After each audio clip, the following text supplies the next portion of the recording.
Now let's go ahead and do a speed comparison between both these phones. The iPhone 7 Plus has that Apple A10 Fusion chip inside of it with 3 gigabytes of RAM, where the iPhone SE 2 has that Apple A13 Bionic chip inside of it with 3 gigabytes of RAM. So let's go and see which one is the faster one between both of these.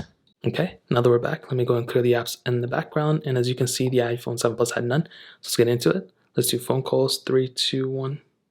And definitely the SE2 was the far faster one. That was quite a bit of difference. Let me try to even them out so you can see. App Stores, 3, 2, 1.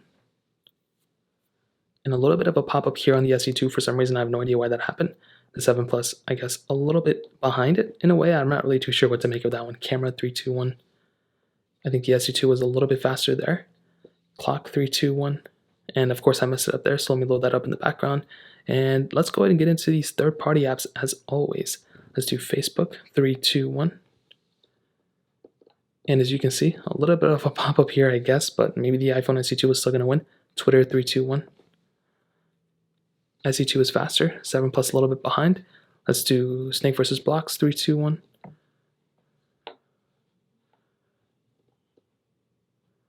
And iPhone SE2 way faster. The 7 Plus was quite a bit up behind in that specific case. Getting into some gameplay, let's see what's going on here.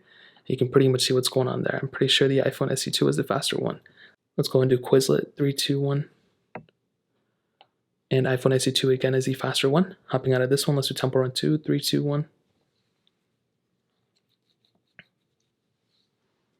And a little bit of a pop-up on the iPhone SE2, so we'll give this a little bit of time, benefit of the doubt. And even with that pop-up, it's still going to be faster than the iPhone 7 Plus. And as I mentioned before, this is some really crazy stuff. Seeing that type of capability is always extremely awesome to see. And dude, there's like no competition. The iPhone SE2 was by far the better one in that specific case. We can do a simple app like Thank You, 3, 2, 1. And this was not that simple. I was looking at, Snapchat as I said that. I have to keep adjusting these phones because they keep falling down. You can see again, SE2 is way faster. iPhone 7 Plus quite a bit behind. Getting into some gameplay yet again. I guess we'll see what happens, but I'm pretty sure the iPhone SE2 is going to be the faster one in that specific case. Let's go and end it off with Stack, 3, 2, 1. And there we go again. SE2 is the faster one, iPhone 7 Plus a bit behind. So, I'll definitely tell you the smoothest factor. I think, the iPhone SE2 is smoother and faster, but the 7 Plus, as I mentioned before, is still plenty of fast of a phone for a majority of people out there. And I really do think, as I mentioned before, I'm pretty sure if you have an iPhone 7 Plus, it's still going to be probably good enough. But as I mentioned, the software is the number one thing where you may feel like this phone is going to be outdated sooner than later. So take that as you will, but that's really pretty much it. Let's go and hit on the cameras.